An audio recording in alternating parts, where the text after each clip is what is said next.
Subscribe करें, press करें bell icon और पाएं मुंबई, नवी मुंबई एवं बॉलीवुड की ताजा तरीन खबरें। नमस्कार। आज आपल्या सगळ्यांशी पुन्हा एकदा संवाद साधत असताना महाराष्ट्राच्या जनतेचे मानावे तेवढे आभार कमी आहेत. कारण मागच्या 22 तारखेपासून आपण जे लॉकडाऊनमुळे होणारे परिणाम या ठिकाणी सोसतायत, ज्या अडचणींना सामोरं जात आहेत, परंतु हे महाराष्ट्र, हे देश टिकला पाहिजे, आपला हा मानव समाज टिकला पाहिजे, यासाठी आपण सगळेजण एक संघपणे खऱ्या अर्थाने जी जिद्दीनं लढतायत, त्याला निश्चित प्रकारे मानाचा मुजरा दिला पाहिजे. त्याचबरोबर हे नक्कीच आहे की जे लढवय्या बाणाने आज माझे सर्व वैद्यकीय क्षेत्रातली डॉक्टर्स असो, नर्सेस असो, सर्व मेडिकल वर्कर्स असो, पोलीस डिपार्टमेंट असो, महसूल विभागातले लोक असो, खास करून एनजीओज असो, अनेक क्षेत्रातले इसेन्शियल सर्व्हिसेस मधले लोक असो, अशा सगळ्या क्षेत्रातले लोक आज जे योगदान देत आहेत, त्याबद्दल मी त्यांच्या सर्वांबद्दल मी अतिशय मनाभावातून कृतज्ञता व्यक्त करतो. मित्रांनो, आजचा आकडा नेहमीप्रमाणेच जी काही वाढ आहे ती आपण नेहमीच सांगत असतो, त्यामुळे आज 4,666 वर आपला आकडा पोहोचलेला आहे. त्यामुळे कालच्या ह्याच्यामध्ये आज पुन्हा 300-400 दरम्यान वाढ झालेली आहे. परंतु त्याचबरोबर दिलासा देणारा हाही विषय असतो की डिस्चार्ज झाल्याची संख्या सुद्धा 572 आहे. आणि मृत्यू झाल्याची संख्या सुद्धा 232 आहे. त्यामुळे तिन्ही आकडे सांगणं गरजेचं आहे. पण या सगळ्यांबरोबरच आकडा वाढलाय हा सगळ्यांच्याच दृष्टिकोनातून एक उत्सुकतेचा भाग असतो की याचे कारण काय आणि आता काय उपाय करणार. तर याबद्दल एक निश्चित प्रकारचा विषय आहे की आपण हा आकडा वाढण्याचं कारणही हे आहे की आपण एकही गोष्ट जी प्रोटोकॉल मध्ये आहे, जी ICMR ने सांगितलेली आहे, जी नियमाला धरून आहे, कुठलीही गोष्ट टाळण्याचं काम महाराष्ट्र सरकार करत नाही, हे मला अत्यंत जबाबदारीनं आपल्या सर्वांना सांगायचंय. त्याचं कारण असं आहे की जवळजवळ महाराष्ट्रामध्ये जे टेस्ट झालेल्या आहेत त्या देशामध्ये कुठेही झालेल्या नसतील, एवढ्या मोठ्या टेस्ट झाल्या. 76,000 म्हणजे 76,000 टेस्ट झालेल्या आहेत. मुंबईमध्ये 50,000च्या वर टेस्ट या ठिकाणी मुंबईमध्ये झालेल्या आहेत. आणि त्यामुळे साहजिक आहे की या ठिकाणी टेस्ट मोठ्या संख्येने होत आहेत. त्यामुळे आपण सर्व्हिलन्स जास्त करतो, म्हणजे आपण कॉन्टॅक्ट ट्रेसिंग फार मोठ्या पद्धतीने करतो. आपले जे काही कंटेनमेंट झोन्स केलेले ते महाराष्ट्रामध्ये जवळजवळ 368 कंटेनमेंट झोन आहे. सर्व्हिलन्सची जी महाराष्ट्रामध्ये टीम आहे ती 6,359 एवढी सर्व्हिलन्सची टीम आहे. म्हणजे आपले लोक टीमने घराघरामध्ये जाऊन कुणाला ताप आहे का, सर्दी आहे का, खोकला आहे का, तुम्हाला काही लक्षणं आढळत आहेत का, घसा खवखवतोय का, या सगळ्या गोष्टींचं अवलोकन करण्याचं काम ती टीम करतायत. आणि त्यामुळे जिथेही शंका आली त्या सगळ्या शंकेच्या अनुषंगाने आपण त्या ठिकाणी कुठल्याही तडजोड न करता ताबडतोबीनं त्यांच्या सगळ्यांच्या टेस्ट करण्याचं कामही करतो, त्यांना क्वारंटाईन करतो आणि त्यांना लक्षणं दिसल्याच्या नंतर टेस्टही करतो. बऱ्याचदा असंही समजलं जातं की नाही, जे हाय रिस्क कॉन्टॅक्ट आहेत त्यांना आपण टेस्ट करतो का? हो, आपण करतो. जे अत्यंत जवळचे हाय रिस्क कॉन्टॅक्ट आहेत त्यांना आपण टेस्ट करतो.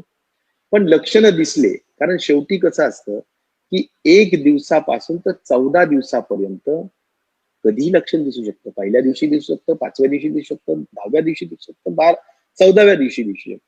त्यामुळे खऱ्या अर्थाने हा विषय आहे की एखादा पॉझिटिव्ह घरातला व्यक्ती आढळला, आपण लगेच टेस्ट केल्या तर तो निगेटिव्ह येऊ शकतात, पण त्याच्यानंतरही ते काही दिवसांनी पॉझिटिव्ह येऊ शकतात. त्यामुळे लक्षणांवर जास्त भर द्यावा लागेल. हेच ICMRचं पण म्हणणं आहे, केंद्र शासनाच्या ऍडवायझरीजचं पण म्हणणं आहे. त्यामुळे काही वेळेस अनेकांना असा प्रश्न पडतो की जे असिम्पटमॅटिक आहेत परंतु क्लोज कॉन्टॅक्ट मधले आहेत, हाय रिस्क आहेत, त्यांचे आपण टेस्ट करणार का? हो, आपण करणार, परंतु जरूर त्यांना लक्षणं दिसली तर अधिक त्याचा उपयोग त्या टेस्टचा होऊ शकेल. नाहीतर आज अशीच परिस्थिती आहे की 76,000 टेस्टमध्ये 2 ते 3% पॉझिटिव्ह आल्या, बाकी सगळ्या निगेटिव्ह आलेल्या आहेत. त्यामुळे आपण टेस्ट करत नाहीयेत अशातला भाग नाही, आपण टेस्ट करतोच आहोत.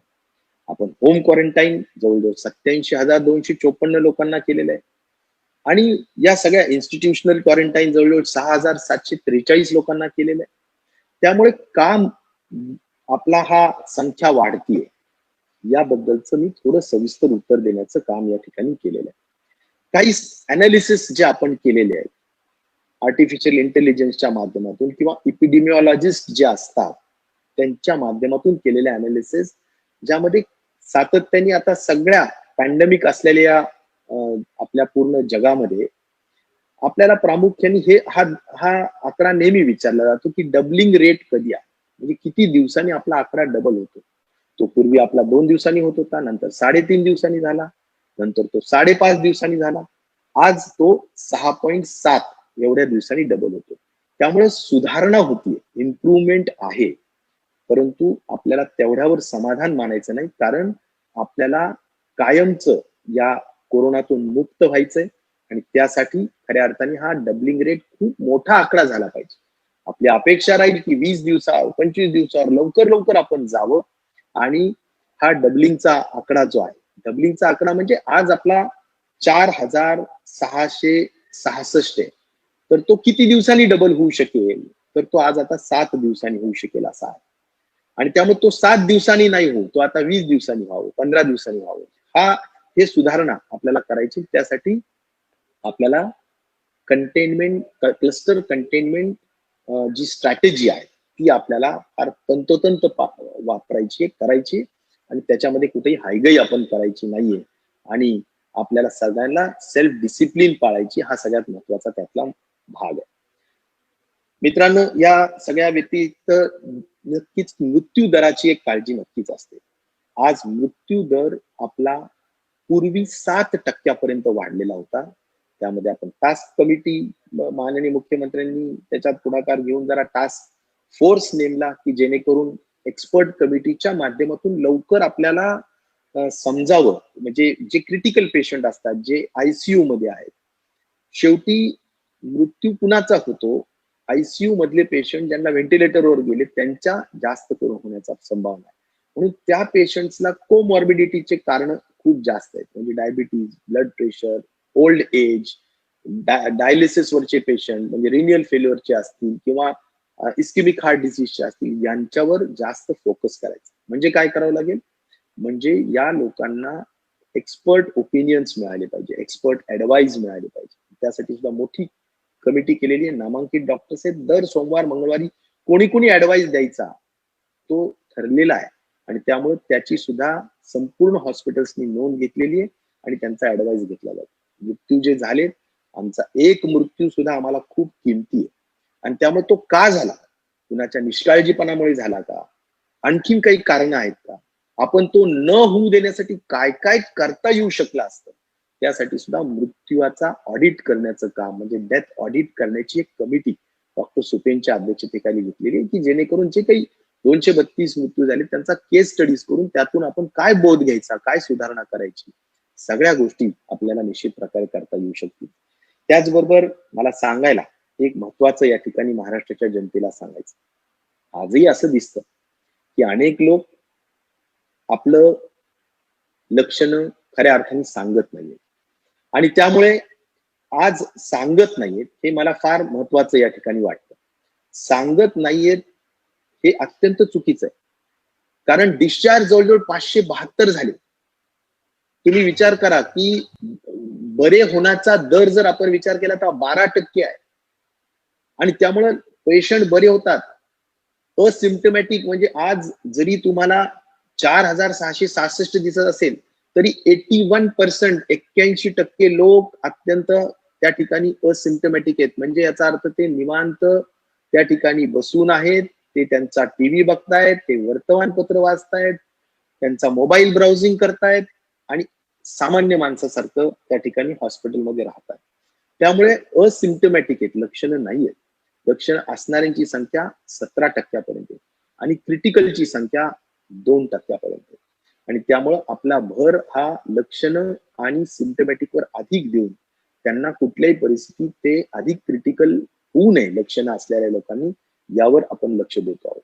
आणि त्यामुळे माझं एकच आपल्याला या निमित्ताने सांगणं आहे की घाबरून जाऊ नका. स्वतःहून पुढाकार घ्या, स्वतःहून पुढाकार येऊन सांगा की हो मला हे लक्षणं आढळत आहेत. आपल्या स्वतःला जर कोरोनाच्या संबंधितला विषय नसेल तर आपण त्याच्या संदर्भातला वेगळा नॉन कोविड ट्रीटमेंट ज्याला म्हणू आपण की बाबा फिजिशियनकडे जाऊन आपण आपल्या सर्दी खोकल्याचा इलाज करता येऊ शकेल, उपचार घेता येऊ शकतील, परंतु सांगितलं पाहिजे. लपू नका एवढं मला आपल्याला सांगायचं. आणि घाबरू तर अजिबात नका. आपण छत्रपती शिवाजी महाराजांच्या खऱ्या अर्थाने साम्राज्यातले किंवा राज्यातले आपण सगळे लोक आहोत आणि त्यामुळे आपल्याला कुठल्याही गोष्टीला परिस्थितीला घाबरायचं नाही, लढण्याची आणि सगळ्यांनी एकसंघ राहण्याची आवश्यकता आहे. या निमित्ताने अनेक नवीन नवीन उपाय या सगळ्या आजाराला लढण्याच्या दृष्टिकोनातून आपण करतो. जे 3 कॅटेगरीज केंद्र शासनाच्या ऍडवायझरीज मध्ये आहेत, कोरोना केअर सेंटर म्हणून किंवा डेझिग्नेटेड कोरोना हेल्थ केअर म्हणून आणि तिसरी आहे डेझिग्नेटेड कोरोना हॉस्पिटल म्हणून. 3 कॅटेगरीज मधले सगळ्या रुग्णांना विगतवारी केली जाते. आणि त्यामुळे साधा ज्यांना काहीच ताप वगैरे असेल त्यांना केअर सेंटर मध्ये दाखवतो, ज्यांना नॉमिनल लक्षणं असतील त्यांना हेल्थ सेंटर मध्ये दाखवतो आणि ज्यांना खरोखर सिरियस काही कोमॉर्बिडिटीचे आजार असतील त्यांना आपण क्रिटिकल जे पेशंट आहेत त्यांना डेडिकेटेड कोरोना हॉस्पिटलमध्ये ऍडमिट करतो. त्यामुळे त्याची यादी महाराष्ट्रभराची आपल्याला सगळ्यांना वेबसाईटवर पाहायला मिळेल.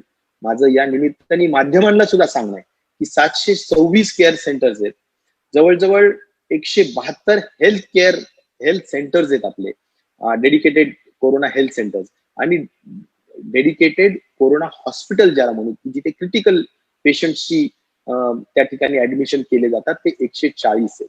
त्यामुळे प्रत्येक जिल्ह्यामध्ये आहे. त्याची यादी सर्वदूर सर्वांना उपलब्ध व्हावी. दुसरं महत्वाचं सांगितलं पाहिजे की रॅपिड टेस्ट हे आता केंद्र शासनाने मान्य केल्यामुळे आपल्याला 75,000 रॅपिड टेस्ट आपण करण्याचा निर्णय घेतलेला आहे. आणि ते साधारणपणे त्यांनी काही अटी शर्ती घातलेल्या आहेत, ऍडवायझरीज दिलेल्या आहेत केंद्र शासनाने की ज्यांना फीवर टेम्परेचर 100.4च्या दरम्यान असेल किंवा कफ असेल, 5-6 दिवस झाला खोकला थांबत नाही, अशा ठिकाणी आपण रॅपिड टेस्ट करावं अशी ऍडवायझरी आहे. त्या संदर्भाने आपण रॅपिड टेस्ट 75,000 त्या ठिकाणी करतो. मुंबईमध्ये सुद्धा करतो. त्याचबरोबर ऍडवायझरीज मध्ये ICMR ने हेही सांगितलंय की हायड्रॉक्सिक्लोरोक्विन ही जे प्रतिबंधात्मक किंवा प्रॉफिलॅक्सिक्स म्हणून देता येऊ शकेल, ते हेल्थ वर्करसाठी असेल, क्वारंटाईन असलेल्या लोकांसाठी असेल, यासाठी जे लिमिटेड लोक असतील त्यांना की ज्यांना हार्टच्या संबंधातले कुठले आजार नाहीये, जे लहान मुलं 15 वर्षाची कमी आहेत त्यांनाही नको आणि 60-70 वर्षाच्या वरच्याही लोकांना नको, अशांना एक प्रतिबंधात्मक उपाययोजना म्हणून हायड्रॉक्सिक्लोरोक्विन सुद्धा देण्याचा निर्णय आपण घेतलेला आहे. आणि त्याही बाबतीत आपण मुंबईमध्ये सुद्धा, धारावीमध्ये सुद्धा किंवा काही प्रमाणात लिमिटेड प्रमाणात आपण त्या ठिकाणी ते निश्चित प्रकारे करतो आहोत. प्लाझ्मा थेरपी नावाचा नवीन विषय जो आहे त्याची सुद्धा महाराष्ट्राने परवानगी मागितली, घेतली. केरळाला ज्या पद्धतीने आहे त्या पद्धतीने आपल्याला ही प्लाझ्मा थेरपी वापरता येईल. प्लाझ्मा थेरपीचा अर्थ असा की जे बरे झालेले पेशंट आहेत, आता 572 आपण डिस्चार्ज केलेले पेशंट हे बरे झालेले, यांचं जर आपण ब्लड द्रव्य घेतलं, त्याच्यातला प्लाझ्मा आपण काढला आणि तो प्लाझ्मा जर आपले क्रिटिकल पेशंट जे आहेत, जे आजारी आहेत, जे कोविडनी अत्यंत सिरियस ICU मध्ये असलेले हे जे पेशंट आहेत त्यांना जर आपण का तो प्लाझ्मा देऊ शकलो तर त्याच्यामध्ये जे अँटीबॉडीज त्यांच्यामध्ये ज्या तयार झालेल्या आहेत त्या अँटीबॉडीजचा उपयोग ह्या क्रिटिकल पेशंट्सला बरे करण्यासाठी होऊ शकतो. त्याचाही निश्चित प्रकारे येणाऱ्या काळात आता आपल्याला ताबडतोबीनं त्याचाही वापर निश्चित प्रकारे करायचा आहे. अलीकडच्या काळात आपण जर सर्व जगातील या सगळ्या परिस्थितीचा अभ्यास केला तर व्हेंटिलेटर्स आपल्याला लागत नाही, आपल्याला ऑक्सिजनची गरज आहे. आणि म्हणून साधं जरी आपल्याला तपासायचं असेल की बाबा एखाद्याला लक्षण जरी नसले तरी एखादा एकदम सडनली निमोनिया एखाद्याला होतो, म्हणजे काय की त्याच्या लंग्स मध्ये अचानकपणे त्याची श्वसन क्षमतेवर ताण पडतो किंवा त्यांना धाप लागते किंवा खूप श्वसनाला त्रास होतो. तर हा जो काही विषय आहे, यासाठी काही सिंपल टेस्ट ज्या असतात अगोदरच, मग त्याच्यामध्ये खास करून जर म्हणाल तर एक्सरे डायग्नोसिस म्हणता येईल. आता हे एक्सरे डायग्नोसिस आपल्याला सुरू करता येईल की एक्सरे काढला की आपल्याला लगेच कळेल की आपल्याला निमोनायटिक कंडिशन आपली आहे का, आपलं चेस्ट कसं आहे, आपलं लंग्स कशा आहे, त्याच्यावरून सुद्धा आपल्याला अनुमान लावता येईल. किंवा साधा आपण पोर्टेबल पल्स ऑक्सिमीटर, म्हणजे इथं ह्या बोटाला जरी आपण नुसता पल्स ऑक्सिमीटर लावला तरी त्याच्यावरून एक लक्षात येतं की आपलं SpO2 किती आहे, म्हणजे ऑक्सिजनचं प्रमाण आपल्या शरीरात किती आहे आपल्या रक्तामध्ये. तर त्याचं प्रमाण जर का 90% वर असेल तर काही काळजी करण्याचा विषय नाही, पण 90% खाली असेल तर निश्चित प्रकारे ताबडतोबीनं आपण हॉस्पिटल गाठलं पाहिजे. कारण आपल्याला कुठंतरी अडचणी आहेत किंवा SpO2 साधारण नॉर्मल माणसाचं 97, 96, 97च्या दरम्यान असतं आणि त्यामुळे कमी झालंय याचा अर्थ आपण दक्षता घेतली पाहिजे.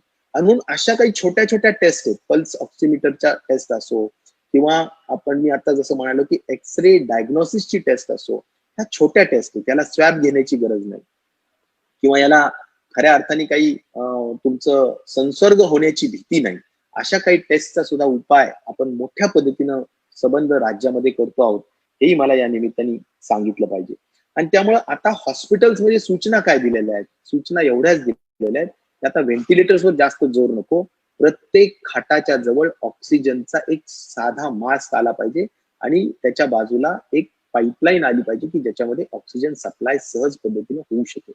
त्यामुळे ऑक्सिजन स्टेशन्स करण्यावर भर आहे. जिथे जिथे कॉट्स आहेत, मग ते क्वारंटाईन बेडचे असो, आयसोलेशन बेडचे असो, अन्य काही असो, तिथे आपण कुठल्याही परिस्थितीत ऑक्सिजन स्टेशन्स करण्याच्या दृष्टिकोनातून आपण त्या ठिकाणी आपल्याला या ठिकाणी खऱ्या अर्थाने निर्माण करायचे. त्यामुळे ऑक्सिजनवर आपण भर देतोय आणि त्यामुळे मेडिकल ऑक्सिजन, इंडस्ट्रियल ऑक्सिजन चालत नाही. इंडस्ट्रियल ऑक्सिजन वेगळं असतं, मेडिकल ऑक्सिजन या संदर्भातलं आपण जे उत्पादक आहेत त्यांना सांगून या सगळ्यांची तरतूद आणि जेवढे कोविड हॉस्पिटल आहेत त्या सगळ्या कोविड हॉस्पिटलच्या ठिकाणी, आणि नुसतं कोविडच नाही तर जे हेल्थ केअर सेंटर्स आहेत किंवा हेल्थ सेंटर्स आहेत, डेझिग्नेटेड कोरोना हेल्थ सेंटर्स, त्या ठिकाणी सुद्धा जिथे लक्षणं आहेत त्या ठिकाणी साधा ऑक्सिजनचा मास्क जरी लावला तरी त्यांना बरं वाटू शकेल. आणि त्यामुळे ही संख्या जर वाढली तरी सुद्धा मोठमोठ्या ठिकाणी ग्राउंडवर सुद्धा आपल्याला या सगळ्या गोष्टी सहज करता येणं शक्य होऊ शकतात. त्यामुळे ऑक्सिजन स्टेशनची सुद्धा आपण व्यवस्था त्या ठिकाणी करतो आहोत. आपल्याला या निमित्ताने हेही सांगितलं पाहिजे की मी मध्ये आपल्याला सांगितलं होतं रेड, ऑरेंज आणि ग्रीन हे डिस्ट्रिक्ट आपण कॅटेगराईज केलेले आहेत. त्यामुळे रेड डिस्ट्रिक्टचा अर्थ एवढाच आहे की ज्या ठिकाणी 15 आणि 15 पेक्षा जास्त लोक असतील ते नक्कीच रेड आहे. परंतु ऑरेंज म्हणजे काय, तर जिथे आपण 14 दिवस एकही पेशंट नव्याने वाढला नाही. आज किती संख्या त्याला महत्व नाही, परंतु नव्याने पेशंट वाढत नाही याचा अर्थ तो ऑरेंज. 28 दिवस जर नव्याने पेशंट वाढलेला नसेल तर तो ग्रीन. आणि त्यामुळे त्या अनुषंगाने असं कॅटेगरायझेशन सुद्धा करण्याचं काम आपण केलेलं आहे. मी पुन्हा या निमित्ताने अपील करेन की जे नॉन कोविड क्षेत्र आहे, म्हणजे सगळं अलीकडं मेडिकल क्षेत्र, आपण सगळं कोरोना कोरोना कोरोना याच्यापेक्षा पुढे जायला तयार नाही. पण कोरोना सोडून सुद्धा जे रुटीन आपले आजार आहेत, रुटीन जे आमचे महिलांचे खऱ्या अर्थाने डिलिव्हरीज आहेत, लहान मुलांचे आजार आहेत, पावसाळा येतोय, मलेरियाच्या अनुषंगाने काही महत्वाच्या आउटब्रेक होण्याची शक्यता आहे. आणि म्हणून या सगळ्या गोष्टीनं खऱ्या अर्थाने आपल्याला काळजी घेण्याची गरज आहे. आणि म्हणून रुटीन मेडिकल सिस्टम जी आहे ती इन प्लेस असली पाहिजे आणि ती चालू असली पाहिजे. म्हणून माझी प्रायव्हेट प्रॅक्टिशनर्सला, प्रायव्हेट क्लिनिक्सला पुन्हा हात जोडून नम्र विनंती आहे की बाबांनो, रोज मला फोन येतात, रोज कोणत्याही जिल्ह्यातून येतात. कधी गडचिरोलीतून येतात, आज आष्टीतून आला होता, अनेक तालुक्यातून येतात की साहेब माझ्या मुलीची डिलिव्हरी करायची आहे, मी फिरतीये परंतु मला डिलिव्हरीला त्या ठिकाणी प्रायव्हेट लोक उपलब्ध होत नाहीयेत, प्रायव्हेट लोक येत नाहीयेत, मग गव्हर्नमेंटमध्ये जावं लागतं. कधी कधी गव्हर्नमेंटचे जे हॉस्पिटल्स आहेत ते जे जिल्ह्याचे ठिकाण आहेत त्या ठिकाणी ते डेडिकेटेड कोविड हॉस्पिटल झालेलं असतं, त्यामुळे तिथे आपण अशा पेशंट्सला घेत नाहीत. आणि म्हणून प्रायव्हेट हॉस्पिटल्सने मोठ्या संख्येने या सगळ्या सेवा दिल्याच पाहिजे असा आग्रह, मी विनंती, माझा आग्रह या निमित्ताने निश्चित प्रकारे करेल असंही माझं या निमित्ताने सांगणं आहे.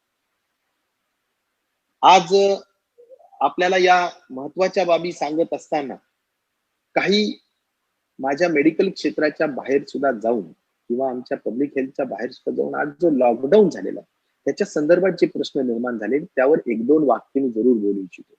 आणि ते म्हणजे आज 20 तारखेपासून शेवटी एक आहे की मोठा आर्थिक परिस्थितीवर ताण या लॉकडाऊनमुळे येतो. जीएसटी 1 रुपया सुद्धा आपल्या ट्रेजरीमध्ये जीएसटी म्हणजे उद्योग व्यवसाय बंद असल्यामुळे येत नाही. कुठली नवीन रजिस्ट्री होत नाही, गाड्या खरेदी होत नाही आणि या सगळ्या माध्यमातून ज्या काही पैसे येण्याचा मार्ग असतो, महसूल येण्याचा, सर्व बंद झालेले आहे. आणि त्यामुळे राज्य शेवटी चालवायचंय आणि म्हणून काही प्रमाणात जे सरकारने माननीय मुख्यमंत्र्यांनी उपमुख्यमंत्र्यांनी जो निर्णय घेतला आणि काही प्रमाणात जे ओपन करण्याचं ठरवलं, शेती आपण बंद केलेलीच नव्हती पण आता शेतीवर अवलंबून सगळ्याच गोष्टी आपण ओपन केलेल्या आहेत. म्हणजे एपीएमसी मार्केट कमिटीज असो किंवा शेतीचे आता खरीफची तयारी करण्यासाठी लागणारे बी बियाण्याची दुकानं असो, वेगवेगळ्या गोष्टी असो, या सगळ्या गोष्टी ओपन केलेल्या आहेत. इंडस्ट्रीज ओपन केलेल्या आहेत, खास करून जे लॉक इन पद्धतीनं राहतील त्यांना. नुसते कामगार रोज ये जा करणाऱ्या लोकांना ओपन नाही, परंतु जे आत व्यवस्था करतील, जे सोशल डिस्टन्सिंग मेंटेन करतील आणि जे स्टँडर्ड ऑपरेटिंग प्रोसिजर जे आहेत एसओपी इंडस्ट्री चालवण्यासाठीची सध्याच्या कोरोना परिस्थितीतली एसओपी जे पाळतील, मग त्याच्यामध्ये सोशल डिस्टन्सिंग आलं, त्यामुळे टेम्परेचर थर्मल मोजण्याची व्यवस्था असेल, सॅनिटायझेशन 100% इंडस्ट्रीचं झालं पाहिजे, टॉयलेट्स क्लीन असल्या पाहिजे, सॅनिटायझर्स वापरले पाहिजे. या सगळ्या गोष्टी जे काही वापरतील लोक, या मला वाटतं या सगळ्या लोकांच्या दृष्टिकोनातून काही आपण जरूर ओपन केलेलं आहे. जसं आयटी इंडस्ट्रीज ओपन, कारण सर्व्हिस सेक्टर मधून जो आपल्याला इन्कम येतो तो 65% जवळजवळ सर्व्हिस सेक्टर आपल्याकडे, आपल्या जे काही वेगवेगळे क्षेत्र आहेत त्याच्यामध्ये 65% सर्व्हिस सेक्टर आहे. आणि त्यामुळे तो ओपन करत असताना या सगळ्या एसओपीज पाळणं आवश्यक. त्याही गोष्टीचा भान आपण सगळ्यांनी ठेवावं असंही माझं आवर्जून या ठिकाणी सांगणं आहे. कारण मी मेडिकल अँगलनी या ठिकाणी या सगळ्या गोष्टी सांगेल, वैद्यकीय सेवेच्या अँगलनी या ठिकाणी या सगळ्या सांगेल. पब्लिक टॉयलेट जे आहेत, धारावी असेल, मोठमोठे स्लम्स असतील आमचे, त्या सगळ्या स्लम्स मधल्या पब्लिक टॉयलेट्सला आम्ही कॉर्पोरेशनला फार सक्तीनं सांगितलं. पण तुम्हाला या निमित्ताने यासाठी सांगतो की जर कुठे त्यांचे जर अग्निशमन जेट पंप्सनी क्लिनिंग करण्यासाठी तासाला क्लिनिंग होत नसेल पब्लिक टॉयलेट्स, जरूर सूचना करा, वॉर्ड ऑफिसरला सूचना करा, मुंबई महानगरपालिकेला करा, पुणे महानगरपालिकेला करा, नागपूरला करा, जिथे जिथेही औरंगाबाद आणि अन्य काही ठिकाणी मालेगाव असेल जिथे जिथे आउटब्रेक आहे जिथे त्या ठिकाणी सगळीकडे करा. पण पब्लिक टॉयलेट्स अत्यंत क्लीन ठेवणं आवश्यक आहे, नाहीतर त्या ठिकाणावरून संसर्ग होण्याची शक्यता जास्त आहे. कारण पब्लिक टॉयलेटमध्ये एका टॉयलेटमध्ये दिवसभरात 100-200 लोक जातात आणि त्यामुळे तिथं सॅनिटायझर्स असलं पाहिजे. तिथे कुठल्याही परिस्थितीत नाही सॅनिटायझर तर साबणी तरी ठेवण्याचं कॉर्पोरेशनला आणि अन्य लोकांना त्या ठिकाणी सांगण्याची व्यवस्था जनतेने करावं. तो जनतेचा रेटा सुद्धा त्या ठिकाणी निश्चित प्रकारे निर्माण करावा असं सुद्धा मी आग्रहपूर्वक या निमित्ताने निश्चित प्रकारे सांगेन. मी एक जरूर सांगेल की जे काही लोक आज रॅशन कार्ड आणि सगळ्या दृष्टिकोनातून व्यवस्था आपण केलेली की 2 महिन्याचं आपण रॅशन देतो आहोत आणि त्याचबरोबर केंद्र शासनाकडून 5 किलो तांदूळ देखील आपण मोफत देतो आहोत.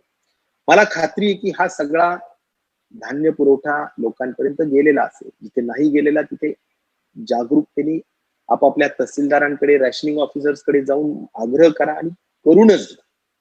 परंतु मी हे सांगेन, मला जास्त काळजी त्या लोकांची वाटते ज्यांच्याजवळ रॅशन कार्ड नाही. मी पुन्हा सांगेन, मी आता एका सिनियर रॅशनिंगच्या ऑफिसरला बोलल्यानंतर आपल्या सगळ्यांशी सांगतो की रेशन कार्ड हा आपला अधिकार आहे, हक्क आहे. आणि त्यामुळं ज्यांच्याजवळ रेशन कार्ड नसेल, तुमच्याजवळ आधार कार्ड आहे, ते आधार कार्ड घेऊन तुमच्या संबंधित तहसीलदारकडे जा, रेशनिंग ऑफिसरकडे जा आणि ताबडतोबीनं रेशन कार्ड काढा. तुम्हाला टेम्पररी रेशन कार्ड लगेच मिळू शकेल आणि रेशन कार्ड मिळाल्यानंतर धान्याची कुठेही कमतरता नाही. आणि म्हणून रेशन कार्ड नसलेल्या लोकांना आज जी सामाजिक संस्था एनजीओ खाऊ घालतायत, रेडी कुक फूड देतायत, शेवटी काही जरी झालं तरी त्यांची सुद्धा एक मर्यादा असते. त्या जरूर ते करतायत. आपणही त्यांना त्या ठिकाणी विनंती करतोय. त्यांचंही मी या निमित्ताने खूप आभार मानेन. राज्य शासनही मोठ्या पद्धतीनं कम्युनिटी किचनच्या माध्यमातून लोकांना मदत करते. शिवभोजनाच्या माध्यमातून ग्रामीण भागामध्ये सुद्धा मदत केली जाते. तालुका ठिकाणी, जिल्ह्या ठिकाणी केली जाते. ज्यांच्याजवळ रेशन कार्ड नाही, ज्यांना जेवायची अडचण आहे, सगळ्यांना केली जाते. पण नवीन रेशन कार्ड मिळवण्यासाठी सुद्धा आपण प्रयत्न करा, असं माझं आग्रहाचं सांगणं आहे. आणि त्यामुळे एकच आहे की बोलण्यासारख्या खूप गोष्टी आहेत, खूप अधिक बोलून वेळ घेत नाही. मी आपल्याला एवढंच सांगेन की आपण जशी साथ आतापर्यंत देत आलेला आहात तशी साथ मिळण्याची आवश्यकता आहे. कारण जर असं नाही घडलं, थोडंफार आपण इकॉनॉमीच्या दृष्टिकोनातून जे काही ओपन केलेलं आहे त्याचा गैरफायदा घेऊन जर अनेकांनी बाहेर पडण्याचं काम केलं, शिस्त मोडली, अरेरावीपणाने केलं, जी काही पोलीस यंत्रणा आणि अन्य यंत्रणा काम करते त्यांच्याशी असहकार्य केलं, तर मला वाटतं की तो देशासाठी मोठ्या पद्धतीनं नुकसान करणारा विषय राहील. आपल्या मानव समाजासाठी सगळ्यांना मोठ्या पद्धतीने नुकसान करणारा विषय राहील. एवढं जे सगळी कळ सोसण्याचं काम संबंध समाजाने केलं त्यांना सुद्धा मोठ्या पद्धतीनं या सगळ्यांचा सजा मिळण्याचा विषय होईल. म्हणून आपल्या सगळ्यांना माझी एवढीच विनंती आहे की संवेदनशीलता मनामध्ये बाळगा आणि त्या दृष्टिकोनातून साथ द्या. शेवटी एकच माझं ब्रीद या ठिकाणी आपल्याला सांगेल की मीच माझा रक्षक, हे ब्रीद आपण घेऊन काम करतो आहोत. आपण स्वतःचे रक्षक आहोत. त्यामुळे मी घरी थांबणार आणि मी कोरोनाला हरवणार. या पद्धतीनं आपण निश्चित प्रकारे कटिबद्ध राहून महाराष्ट्राला या कोरोनातून आणि या देशाला कोरोनातून मुक्त करूया, अशा पद्धतीची अपेक्षा करतो. धन्यवाद. आपल्याला कुणालाही काहीही प्रश्न असतील तरी निश्चित प्रकारे एक एक प्रश्न अत्यंत शॉर्ट मध्ये विचारा. मी त्याचं उत्तर माझ्या सर्व पत्रकार बांधवांना या ठिकाणी देईल. पत्रकार बांधवांना हे सांगत असताना मी मीडिया हाऊसेसला एक विनंती करेल की अलीकडे माझे पत्रकार बांधव सुद्धा 40-50-40च्या दरम्यान जवळजवळ बाधित झालेले आहेत. काही पोलीस ऑफिसर बाधित झाले. माझं आपल्या सर्वांना सांगणं आहे की मीडिया हाऊसेसनी सुद्धा त्यांना खूप फील्डवर पाठवू नये. त्यांना सोशल डिस्टन्सिंग आणि सगळ्या गोष्टींनी काळजी घेण्याची सुद्धा सूचना द्यावी. कारण शेवटी याला कुठलाही जात, धर्म, पंथ आणि कार्य बघत नाही. कोरोना सगळ्यांनाच होऊ शकतो याचं भान मला वाटतं सगळ्यांनी ठेवावं. पुन्हा आपल्याला विनंती की आपण प्रश्न विचारू. सर पहिला प्रश्न आहे की केंद्राने असं आज एक रिलीज काढले आणि त्यामध्ये म्हटलंय मुंबई आणि पुण्याची परिस्थिती अतिशय गंभीर आहे आणि म्हणून केंद्राच्या 2 टीम ज्या आहेत त्या महाराष्ट्रात आलेल्या आहेत. पुण्यामध्ये टीम पोहोचलेली आहे मुंबईत आणि त्यांची पाहणी होणार आहे. आपलं आरोग्यमंत्री म्हणून काय मत आहे की पुणे आणि मुंबईची परिस्थिती इतकी खराब आहे की केंद्राला सांगावं लागतं आणि टीम पाठवावी लागते? नाही, मला त्या बाबतीत एवढंच सांगायचं, केंद्राचं आणि राज्याचं हे सगळ्यांचंच कार्य आहे. शेवटी आपण आपला देश आहे आणि म्हणून मी एवढंच सांगेल की त्यांच्या बाबतीत त्यांची पाहणी होऊ द्या. एखादा दिवस 2 दिवस ते उद्या मला भेटणार पण आहेत. केंद्राची जी टीम आलेली, मी त्यांनाही सांगितलंय आमची भेट उद्या होईल. त्यांच्याकडूनही मी ऐकून घेईल आणि जरूर आपण केंद्राच्या ऍडवायझरीजनेच काम करतो आहोत. ICMR सूचनेप्रमाणेच काम करतो आहोत. पाऊलं त्यांचं सगळं लॉकडाऊन पासून तर अन्य सगळ्या गोष्टी आपण त्यांचं पाळतो आहोत. मला वाटत नाही की आपण काही त्याच्यात चुकतो आहोत, पण त्यांच्याकडूनही काही गोष्टी समजून घेऊ आणि निश्चित प्रकारे काही सुधारणा असेल तर ती सुधारणा सुद्धा निश्चित प्रकारे करू. सर, आज 53 केसेस आल्या कोरोनाच्या पत्रकारांच्या ह्याच्यात. कारण की त्या कुठून आल्या ह्याचा अजून शोध लागलेला नाहीये. आपल्याला वाटतं का की ट्रान्समिशन लोकल लेवलला सुरू झालंय? नाही, मला असं वाटतं पत्रकारांचा असो किंवा अन्य ठिकाणी असो, आपण पाहतो आहोत की शक्यतो आपण सगळे खूप फिरतो आहोत. त्या सगळ्या फिरण्याच्या कारणाने सुद्धा होऊ शकतं.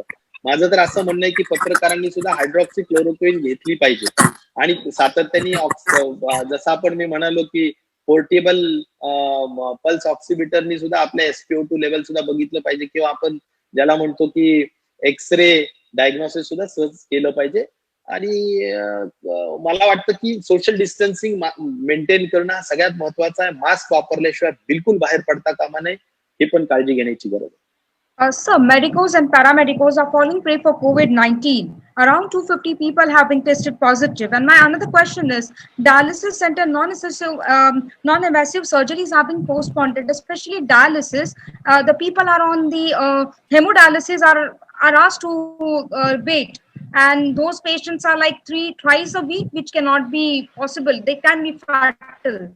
So what is the next step up from the government to prevent such kind of incidents? No, this is absolutely right observation which you have mentioned at this point of time.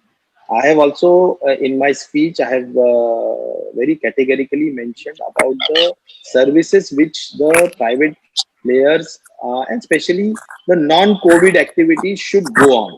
Not only we should give emphasis on corona, but non-corona activities or non-COVID activities also should go on. So we have to ensure henceforth that at any cost, these dialysis, though they are very vital, because without dialysis, the patient cannot survive. And so dialysis should be continued. And I, as a health minister, will ensure that dialysis should be continued. If required, we will invoke some notification, or we will issue some notification in this regard, wherein all the dialysis centers should operate and they should not deny any admission for any of the dialysis required patient. Sir माझ्याकडे दोन प्रश्न असे आहेत की एक किरीट सोमय्या जे भाजपचे माजी खासदार आहेत त्यांनी म्हटलंय की खासगी लॅबच्या ज्या टेस्ट आहेत त्याचे अहवाल लेट येत आहेत जेणेकरून कुठेतरी आकडा कमी दाखवायचा प्रयत्न होतोय का आणि दुसरं असं की देवेंद्र फडणवीस म्हणतायत की केंद्राची जी टेस्ट करायची सिस्टम आहे त्या सिस्टमच्या द्वारे होत नाहीये आणि मुंबई महापालिका वेगळ्या पद्धतीनं टेस्ट करते जेणेकरून आकडा कमी होतोय तर यात किती तथ्य या दोन प्रश्नांवरती उत्तर अपेक्षित आहे नाही दोन्ही नेत्यांच्या प्रती पूर्ण आदर व्यक्त करत मी एवढंच सांगेल की असा कुठलाही विषय नाही माझ्यावर पूर्ण विश्वासाने मी तुम्हाला जबाबदारीने मी मंत्री म्हणून या ठिकाणी सांगतो की असा कुठलाही लपवालपीचा विषय नाही इथे राजकारणाचा विषय नाही हा जनतेचा जीवन मरणाचा प्रश्न आहे इथे कुठलाही आकडा लपवालपीचा विषय नाही कारण मी सुरुवातच सांगितलं की 76,000 टेस्ट जर झाल्या असतील तर त्याच्यावरून एक लक्षात घ्या की आपल्याला जेवढ्या टेस्ट आपण करतोय तेवढा आपल्याला खरा आकडा बाहेर येतोय आणि आयसीएमआरने जो काही प्रोटोकॉल दिलेला आहे मी माझ्या ह्याच्यात सुद्धा सांगितलं की 14 दिवस त्याला इन्क्युबेशन पिरियड आहे जरी समजा आज एखाद्या घरात एका व्यक्तीला पॉझिटिव्ह झाला आणि त्याच्या क्लोज कॉन्टॅक्ट त्याची फॅमिली लगेच टेस्ट करावी असा जरी प्रोटोकॉल असेल तर आपण तो करतोय आणि शेवटी एक आहे की जरी केला आणि आज निगेटिव्ह आला तरी 14 दिवसात कधीही तो पॉझिटिव्ह येऊ शकतो एखादा त्याचा क्लोज कॉन्टॅक्ट त्यामुळे शक्यतो सिम्पटम्सवर भर देण्याचं काम आयसीएमआरने सांगितलेलं आहे आणि आयसीएमआरच्या काना मात्रा सुद्धा राज्य सरकार बदलू इच्छित नाही जो काही आयसीएमआरचा प्रोटोकॉल आहे म्हणजे केंद्राचीच ही महत्वाची बॉडी आहे आणि त्यामुळे आयसीएमआर म्हणजे आपल्याला सगळ्यांनाच माहिती आहे की Indian council for medical research government of इंडियाच्या पब्लिक हेल्थ डिपार्टमेंटच्या अंडर काम करणारी ही बॉडी आहे आणि त्यामुळे या बॉडीच्या ज्या ऍडवायझरीज आहेत ज्या सूचना आहेत त्याचा काना मात्रा सुद्धा आम्ही बदल करत नाही ते मी अत्यंत जबाबदारीने आपल्याला सांगू इच्छितो good evening minister sir this is Yash from CNBC TV again. First of all, before I ask my question, just wanted to clarify certain figures with you. In the last 24 hours, can you tell me what is the addition in the number of cases? I think I cannot tell you exact number, but yes, it may be in between 400.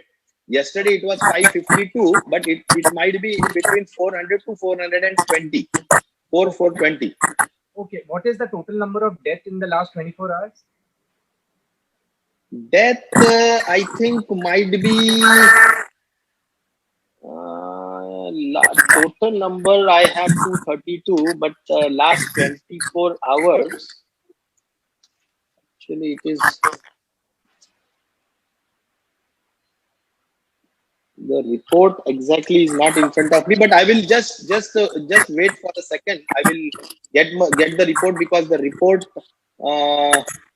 is now ready and can be available. One second. Nine deaths. 9 deaths. 9 deaths. Okay. So my question to you is the guidelines which the state government had released with respect to relaxations starting today, that did not have any mention in the prohibited list about alcohol stores, liquor stores. Also, it did not mention about opening them as well. So what's the status on that? Can liquor shops remain open? Do they have to remain shut? What is it, sir? Like what exactly are to be open and what not are clearly mentioned in that. You mean to say that there is no specific mention about liquor, right? Not mentioned on either of the sides. Can they be open? Can they be shut? It's not mentioned anywhere. So I think that if social distancing is properly maintained, there should not be any ban on that if it is properly maintained.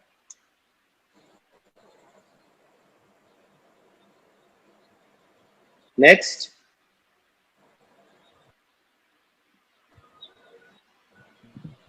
This is Rishali Nandari from the Asian Age newspaper. The medicos and paramedicos falling prey for COVID-19, sir. What are the measures would be taken for them, because they are who are on frontliners and they are falling prey for COVID-19 positive, sir. Around 250 medicos and paramedicos have been tested positive.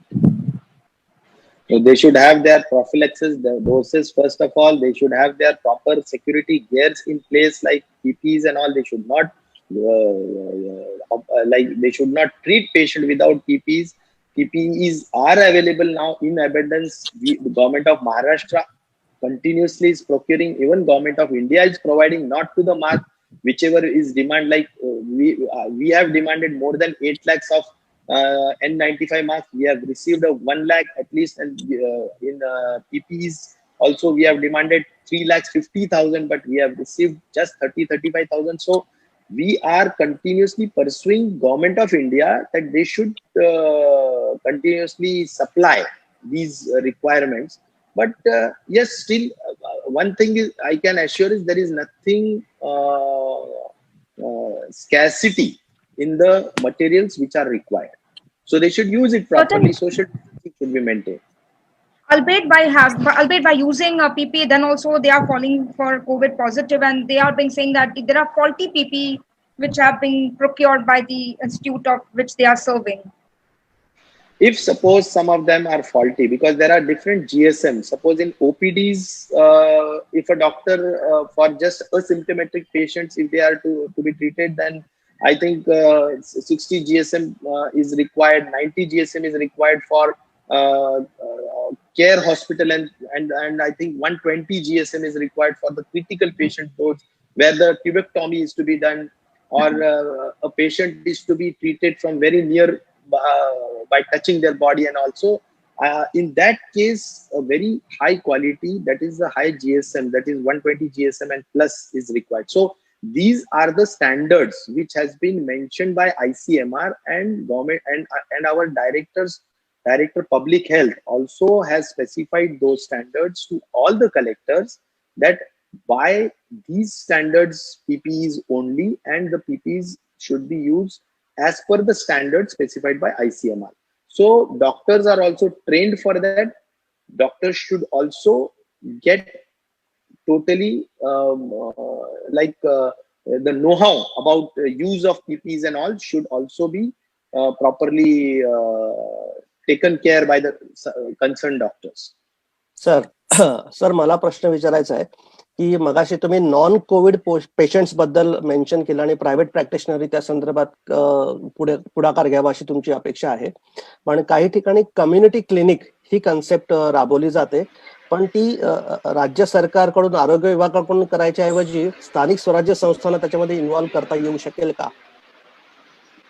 बिलकुल, community clinic ह्याला पुढाकार घेतलाच पाहिजे. IMS चे जे अध्यक्ष होते भोंडवे आणि त्यांचे संबंधित काही लोक होते, ते लोक माझ्याकडे येऊन मीटिंग घेऊन गेले. मला असं वाटतं की त्यांनी याच्यात खूप पुढाकार घेतला पाहिजे. IMA चा खूप मोठा रोल आहे.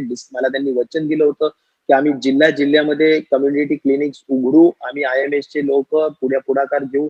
मला वाटतं त्यांनी त्यात जास्त लक्ष घालावं. PPE साठी आता त्यांचा अडचण होते की आम्हाला PPE द्या, आणि शेवटी ते असं म्हणाले की तुम्ही नाही दिले तरी आम्ही खरेदी करू, परंतु आम्हाला वेंडरची यादी सांगा. आता जवळजवळ 8 ते 10 लोक आहेत की जे सिट्रा अप्रूव्ड आहेत, त्या लोकांच्या यादीमधून त्यांनी घेऊ शकतात. माझं पुन्हा अपील आहे आपल्याला या निमित्ताने, सर्व प्रायव्हेट डॉक्टर्सला, क्लिनिक्सवाल्यांना, इव्हन कम्युनिटी क्लिनिक्सला पुढाकार घ्या आणि सगळ्यांनी PPE जिथे जर तुम्हाला वाटत असतील की बाबा काही लक्षण आधारित पेशंट्सला तुम्हाला तपासायचंय, तर तुम्ही PPE घेऊ शकता. आणि अशा परिस्थिती ज्यावेळी अशी एक मोठी क्रायसिस आहे, समाज एक मानव समाजावरच एक मोठा भयावह अशी या महामारीच्या मुळे अडचण निर्माण झालेली आहे. अशा वेळेस सर्वांनी धावून आलं पाहिजे. डॉक्टर हा रुग्णांसाठी नव्हे, एक सर्वांसाठीच एक ईश्वराचा अवतार आहे.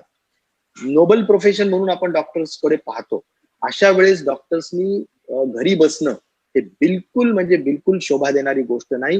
म्हणून मी पुन्हा नम्र विनंती करेन सर्व डॉक्टर्सला की आपले आपले क्लिनिक चालवा, त्याची गरज आहे. सर आणि गव्हर्नमेंट गव्हर्नमेंट सुद्धा प्रायव्हेट लोकांना पीपी पाहिजेच असेल तर नक्कीच देईल, त्यातही अडचण नाही. आम्ही त्याच्या बाबतीतही माननीय मुख्यमंत्र्यांना मी विनंती केलेली आहे, सांगितलंय की आपल्याला दिलं पाहिजे. कारण शेवटी आपण नुसतं कोरोनाग्रस्तांकडे लक्ष देऊन चालणार नाही, तर कोरोना नसलेले जे रुटीन पेशंट्स आहेत त्यांच्याकडे दुर्लक्ष करून चालणारच नाही. कारण ते फार मोठ्या पद्धतीनं जर दुर्लक्ष केलं तर त्याच्यामध्ये मृत्यूचं प्रमाण वाढू शकतं, याची माझ्यासारख्याला भीती आहे. आणि म्हणून याकडे दुर्लक्ष करून चालणार नाही. सर, आत्ताचा प्रोग्रेशन रेट बघता तुम्हाला कधीपर्यंत असं वाटतं की आपण हा कर्व फ्लॅटन करू शकू? By when will Maharashtra be able to flatten the curve? नाही, यामध्ये आता एकच आहे की महाराष्ट्र म्हणूनच नाही, हा देश म्हणूनच आपण घेतो. पण महाराष्ट्र म्हणून जरी सांगायचं म्हटलं तरी सुद्धा एक नक्कीच आहे की आता मी जसं म्हणतो की पूर्वी डबलिंग रेट 2 होता, नंतर 3.5 झाला, नंतर तो 5 झाला, आता तो 6.5 आहे. मी अपेक्षा करेल की तो लवकर 10 होईल, त्याच्यानंतर 15 होईल.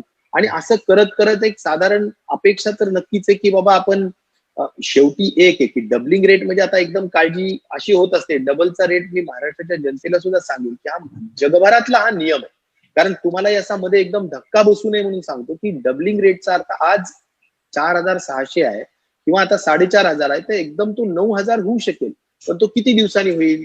तर आजच्या दराने जर हा दर असाच राहिला तो 7च दिवसात 9,000 होईल. परंतु तो दर तसा राहू नये यासाठी आपल्याला क्लस्टर कंटेनमेंट स्ट्रॅटेजी किंवा प्लॅन जो आपण केलेला आहे त्याला फार सचोटीनं सर्वांनी लक्ष द्यावं लागेल. मग त्यात पोलीस डिपार्टमेंट असेल, जनता असेल आणि माझं म्हणणं आहे की सर्वच जे काय आता ग्रॉसरी शॉप्स मध्ये असेल, साधं प्रॉपर हे लावलं पाहिजे. आज छोटस ओपन आपण केलेलं आहे, तर 2-2 किलोमीटरची लाईन ईस्टर्न एक्सप्रेस हायवेला मुंबईला पाहायला मिळाली.